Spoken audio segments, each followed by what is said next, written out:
360 voies de réussite, le podcast qui met en lumière les parcours inspirants dans les Outre-mer.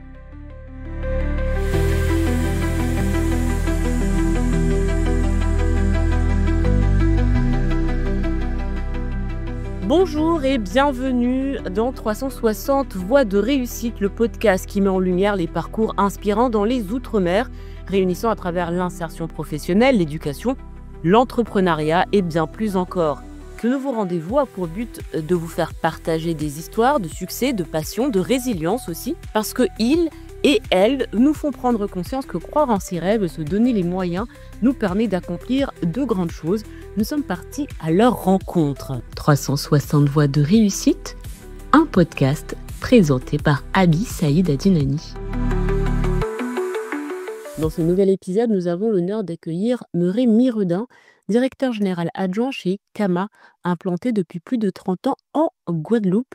Murray Miredin, bonjour. Bonjour Abi. Ensemble, nous allons donc explorer votre parcours. Vous allez nous expliquer un peu les défis que vous avez peut-être dû surmonter et votre vision de l'avenir. Mais avant tout ça, j'ai envie de demander peut-être de vous présenter tout simplement. Eh bien Abi, donc bonjour, donc je suis Murray Miredin, j'ai 42 ans, je suis originaire de la Martinique, donc des Antilles, de parents nés en Martinique. J'ai rejoint le groupe GBH il y a bientôt 8 ans, donc en juin 2017. J'ai rejoint le groupe dans une première société du groupe, dans l'automobile en Guadeloupe, qui s'appelait SGDN. J'y suis resté un peu plus de 7 ans en tant que directeur commercial et marketing. Et plus récemment, depuis 7 mois maintenant, j'ai accepté un nouveau challenge que le groupe m'a proposé à la direction générale de la société Kama. Concrètement, qu'est-ce que ça représente ce poste? Quelles sont vos fonctions, vos missions? Concrètement, c'est une expérience et une aventure de chaque instant. Pour vous dire quelques mots sur Kama, ce sont 160 collaborateurs avec lesquels nous unissons nos forces au quotidien. À ce jour, on représente 4 marques, donc les marques Renault, Dacia, Alpine et Volvo, et on exerce plusieurs métiers. Chez Kama, donc il y a l'importation, mais aussi la distribution automobile, tout ce qui est réparation, la pièce de rechange, la location et la commercialisation de véhicules d'occasion. Moi, mon rôle, plus concrètement, il concerne en fait l'accompagnement de notre directeur général, donc Monsieur Vincent Clarette, à prendre et mettre en place des décisions et des orientations qui assureront l'avenir de l'entreprise. Est-ce que votre enfance, votre adolescence, votre parcours scolaire vous a préparé à ce poste que vous alliez prendre? Et puis là, vous nous parlez des concessions, de l'automobile. On a l'impression que c'est aussi une thématique qui revient beaucoup pendant votre parcours professionnel. Oui, c'est vrai. Ça va faire maintenant un peu plus de 14 ans que je travaille dans l'automobile. J'ai eu l'occasion effectivement de travailler dans l'automobile en métropole, où j'ai travaillé pratiquement 4 ans en tant que chef des ventes de véhicules neufs et véhicules d'occasion au sein d'un groupe qui s'appelle le groupe Jana Automobile. C'est un groupe qui rayonnait principalement autour des marques du groupe Volkswagen. Et j'ai intégré cette entreprise pour m'occuper de la marque Audi. Donc c'est vrai que ça fait maintenant un petit bout de temps que je rayonne dans les métiers de l'automobile. Ouais. C'est quelque chose que vous avez, on va dire, construit consciencieusement? Pas spécifiquement à ça. Par contre, il m'a préparé au domaine du commerce. Ça oui, puisque j'ai toujours voulu travailler dans le commerce. Pour donner une anecdote, avant même de parler du commerce, en fait, à l'époque, quand on me disait « Qu'est-ce que tu veux faire plus tard ?» je répondais que je voulais travailler en costume. Me demandez pas pourquoi, mais c'est quelque chose qui me fascinait. Je trouvais ça très beau et élégant. Et plus tard, par le biais des études, et puis quand on se forge aussi, il s'est avéré que le domaine commercial me convenait particulièrement. Et c'est vrai que j'ai tout fait pour travailler dans le commerce, d'où le fait d'avoir fait des études liées à ça, un BTS force de vente, une VAE que j'ai faite avec un bac+5 en manager d'entreprise et de centre de profit. Donc après, c'est vrai que j'ai vraiment axé toutes mes études sur le domaine commercial. Et j'ai fait cette VAE à un moment où, dans mon parcours professionnel, j'ai eu une pause, puisque j'ai fait l'objet d'un licenciement pour motif économique dans une autre activité. Et j'ai voulu mettre à profit ce temps de pause en me formant. Et donc, j'ai fait une année d'études, de formation sur des domaines que je devais compléter au vu de mon expérience professionnelle. Moi, dans mon cas, en fait, j'ai fait cette formation plus axée sur le management, la comptabilité et la finance. Et donc, à l'issue de cette année, j'ai validé cette VAE, le diplôme Master 2 de manager d'entreprise et de centre de profit. Alors, vous l'avez expliqué, vous avez aussi, travaillé dans l'Hexagone avant finalement, de repartir, direction, les Antilles. Est-ce que c'était un choix facile à faire? Alors, est-ce que c'est simple? Non, ça l'est jamais parce que ça reste toujours une prise de risque et puis, il faut, avoir, l'ambition de ses projets. Maintenant, j'ai envie de vous dire que c'est pas plus compliqué qu'ailleurs, bien au contraire. Alors, il y a pas forcément quelque chose qui m'a orienté spécifiquement vers les Antilles, mais ce qui est sûr, c'est que j'avais besoin de renouvellement, d'une autre expérience professionnelle et j'ai regardé, les différentes annonces, les différents choix qui s'offraient à moi et je suis, simplement, bêtement, si je puis dire, tombé sur une annonce, du groupe GBH à laquelle j'ai postulé et c'est comme ça qu'est partie l'aventure et le fait de revenir aux Antilles, ça faisait pas partie d'un projet de vie à proprement dit, mais par contre, j'en suis extrêmement content. Je pense que ça a été l'un de mes meilleurs choix de carrière et aujourd'hui, je suis pleinement épanoui, heureux et fier aussi d'être rentré aux Antilles, ouais. Quel est le ou les d'ailleurs plus grands défis rencontrés, à l'occasion justement de ce parcours professionnel? Ah alors il y en a eu beaucoup. Il y en a il y en a eu plusieurs, mais professionnellement, moi, mon plus gros défi, il a été très tôt, sorti d'études et c'était de décrocher mon premier emploi. Sincèrement, c'était un vrai combat parce que c'est vrai que jeune, on apprend, difficilement puis dans l'incompréhension. C'était d'ailleurs un peu, violent, hein et difficile à comprendre au début. Je me disais: «Mais comment je peux me faire une première expérience professionnelle dans le commerce si personne me donne ma chance?» Donc il y a beaucoup d'interrogations. J'ai vite appris que la vie d'adulte à quoi je m'attendais, allait être, plus compliquée, dans la vraie vie, si je puis dire, que ça allait être un peu plus, compliqué que mon parcours scolaire qui a été plutôt fluide. Donc c'est vrai que la 1re difficulté professionnelle, elle était là. Et alors ça s'est passé comment? On va essayer de rassurer, peut-être les jeunes qui nous écoutent et qui vont, dans pas très longtemps devoir eux aussi se retrouver à chercher un premier emploi. C'est une excellente question parce que c'est vrai que j'ai eu des moments de doute. Alors, ce que je savais, c'est que je voulais absolument travailler dans le commerce. Donc, ce que j'ai fait, c'est que je me suis réfugié sur mes courts succès du parcours d'études, si je puis dire. En effet, moi, j'ai fait un BTS force de vente avec lequel j'ai eu une mention très bien. J'ai d'ailleurs eu 2 notes de 20 sur 20 en négociation vente et en présentation de stage. Mais je me suis dit à un moment, il y a quand même des professeurs qui ont cru en moi et qui ont vu un petit quelque chose. Donc, voilà, je me suis réfugié là-dedans en me disant que ça, c'était mes victoires et qu'il fallait que j'y arrive. Il fallait être persévérant. Donc c'est vrai que ça a été, beaucoup de CV, beaucoup d'entretiens, mais ça a mis un peu de temps. Ça a mis 18 mois pour être précis et à l'issue des 18 mois en sortant des études, j'ai pu trouver mon premier emploi dans le commerce, alors qui correspondait pas tout à fait à ce que j'avais en tête puisque c'était un poste de téléconseiller.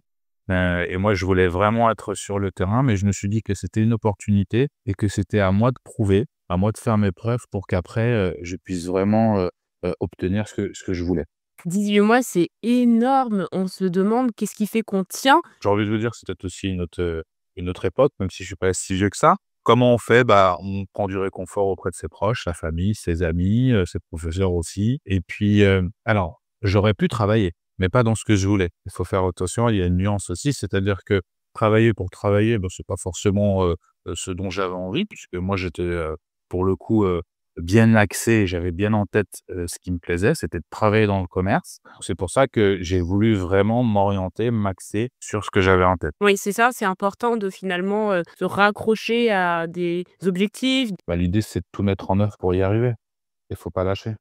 Pendant ce parcours, j'imagine qu'il y a des personnes qui vous ont aidé, tendu la main? Bien sûr, il y a des personnes qui m'ont aidé. Je pense, j'ai en tête, Nicolas Bonny qui a fait partie des personnes, qui m'ont recruté, formé, accompagné, fait évoluer. Pour moi, c'est des personnes qui ont vraiment, joué un rôle clé dans mon parcours. J'ai eu l'opportunité de travailler avec lui lorsque, j'ai travaillé dans la gestion de patrimoine, c'était maintenant il y a 20 ans et c'est vrai que j'ai appris beaucoup de choses, à m'exprimer, à savoir me présenter, à savoir, négocier.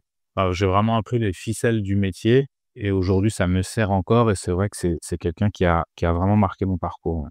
À quel point c'est, important d'avoir, un référent, un mentor? Est-ce qu'on peut s'en sortir sans finalement? C'est pas non plus indispensable, mais À un moment, si on peut avoir la chance de côtoyer une personne, qui nous montre le chemin, bah, c'est précieux. Moi, j'ai toujours vu le partage et l'échange, la pédagogie comme les socles fondateurs du management. Donc, cet aspect de transmission, pour moi, ça fait partie du sens de l'histoire. Ces compétences, cette expérience qu'on vous a, transmis, comment vous la transmettez à d'autres? Moi, ce que je fais professionnellement, par exemple, c'est un principe de management que j'ai et dont j'ai bénéficié, plus tôt, hein, dans ma carrière. C'est que je forme toujours mes collaborateurs, les gens avec qui je travaille, à prendre ma place. Pour moi, ça doit être le leitmotiv d'un manager, c'est faire évoluer ses équipes et se focaliser sur, leurs forces pour les rendre plus performantes et les faire évoluer. Le côté humain dans mon management est primordial. Les chiffres, les résultats, c'est très bien, mais ça vient que si l'humain est performant. Faire évoluer les personnes avec qui on travaille, pour moi, c'est vraiment un leitmotiv et d'ailleurs, je considère que ça fait partie de mes plus belles réalisations. Alors justement, on parle, de réalisation, donc là, on est plutôt sur, le lien, social qu'on peut entretenir, au sein d'une entreprise. Mais, en termes de projet, par exemple, est-ce qu'il y a une réalisation dont vous êtes fier, à laquelle peut-être vous avez contribué et que vous regardez aujourd'hui en disant, «Waouh!» Mes enfants, mes 3 enfants, Lina, Sophia et Marcus, oui, c'est ma plus belle réalisation, très clairement. À titre personnel, à titre professionnel, c'est un peu redondant avec ce que je viens de dire, mais c'est vraiment le fait, quand je me retourne et que je regarde les personnes avec qui j'ai travaillé et que j'ai pu faire évoluer, ça fait partie de mes plus belles réalisations, vraiment. Et quand on regarde, justement par rapport à ces personnes que vous accompagnez, vous parlez beaucoup de management. Comment vous le décririez finalement, le management idéal? Il y en a pas et puis, je ne veux pas vous lancer des grandes théories là-dessus. Ce qui est sûr, c'est que pour moi, il y a pas de bon, il y a pas de mauvais, il y a que des personnes au bon endroit, au bon moment, dans les bonnes équipes et avec les bonnes personnes.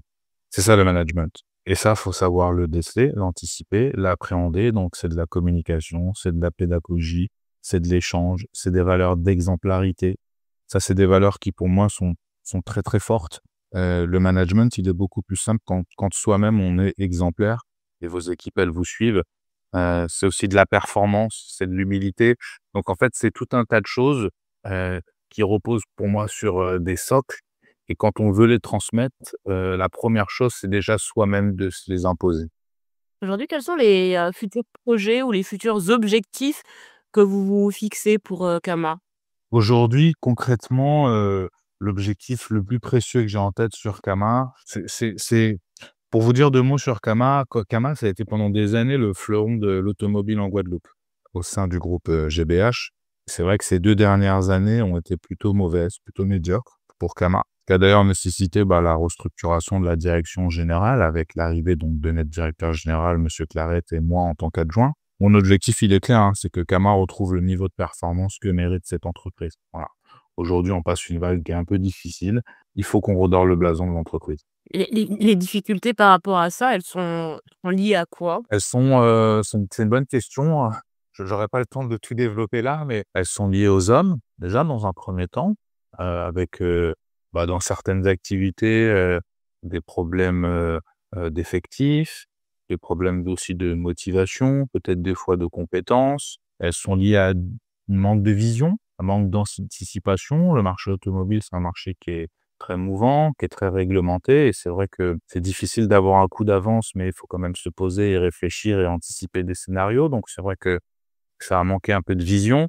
Donc il y a pas de, comment dirais-je? Il y a pas de raison à proprement dite, mais en fait, c'est un tout qui fait que, bah, une situation, elle peut vite se dégrader, rapidement et on peut mettre aussi pas mal de temps à la redresser. Donc, aujourd'hui, on travaille pour redonner un peu de vision, de clairvoyance, et tout ce qu'il faut à la société Kama pour redresser chemin. Ça va se faire. On a des belles équipes formidables avec lesquelles on travaille pour pouvoir y arriver. Donc, ça va prendre un peu de temps, mais je suis très confiant sur l'avenir de Kama. Vous vous êtes fixé, une deadline? Est-ce que, quand vous réfléchissez à cette, stratégie, il y a, un nombre d'années que vous vous êtes donné pour redresser la barre? De moi, vous voulez dire? Moi, j'ai eu la chance d'arriver donc au mois de septembre de l'année dernière. Donc, le dernier trimestre, en gros, a permis à coucher sur papier le plan d'action, à réfléchir à tout ce qu'il fallait faire, pour pouvoir, démarrer au mieux l'année 2025. L'année 2025 va être une année de transition, mais on a quand même bon espoir que dès 2025, d'une, les résultats soient meilleurs que l'année 2024. Ça, c'est l'objectif premier.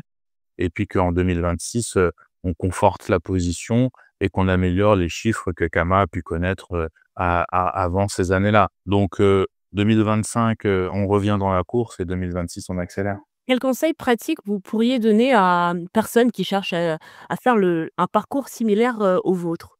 Conseil pratique, c'est un peu compliqué, mais déjà, moi, si je dois vous présenter, 3 valeurs qui sont essentielles pour moi, c'est l'exemplarité, la performance et l'humilité. Je pense que ça, ce sont des valeurs qui doivent accompagner un jeune et n'importe quelle personne toute sa vie, à titre professionnel comme personnel.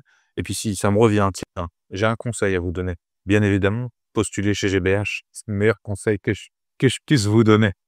Aux jeunes qui écoutent et qui souhaitent, se lancer dans le monde, professionnel, donc voilà, la petite annonce, est passée. Alors qu'est-ce qu'on recherche chez un jeune? Alors déjà, ce qu'il faut savoir, c'est que, les jeunes sont pleines de ressources et ça, c'est intéressant. On a un groupe qui a différents secteurs d'activité, qui rayonnent sur différents territoires. Toute la capacité, toute la jeunesse que peut apporter, les jeunes qui recherchent un emploi, c'est vraiment apprécié. Après, à nous de la canaliser et d'essayer de placer ces jeunes dans les meilleures conditions possibles pour réussir, donc dans les entreprises les plus propices à ça et les postes aussi. Mais ce vivier, il est primordial, ce 109, il est primordial pour faire vivre nos entreprises, très clairement.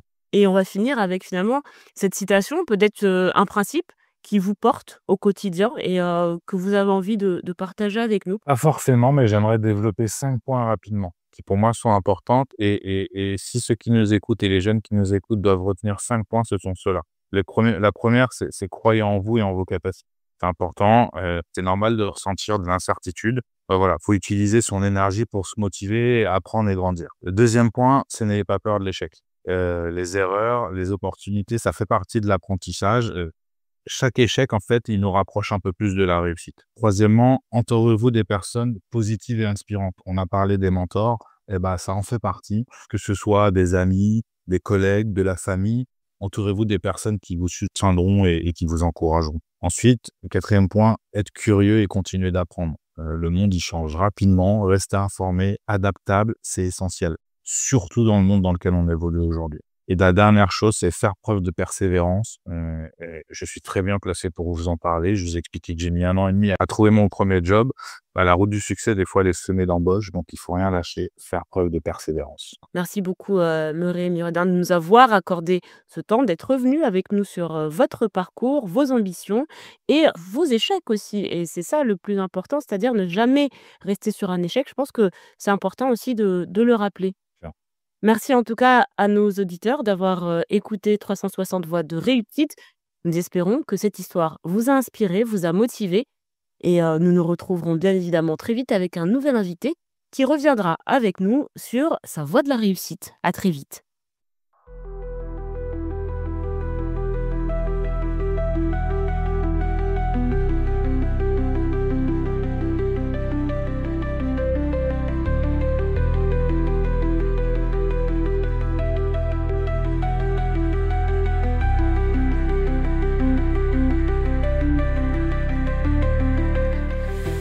Vous avez écouté 360 voix de réussite, le podcast qui met en lumière les parcours inspirants dans les Outre-mer.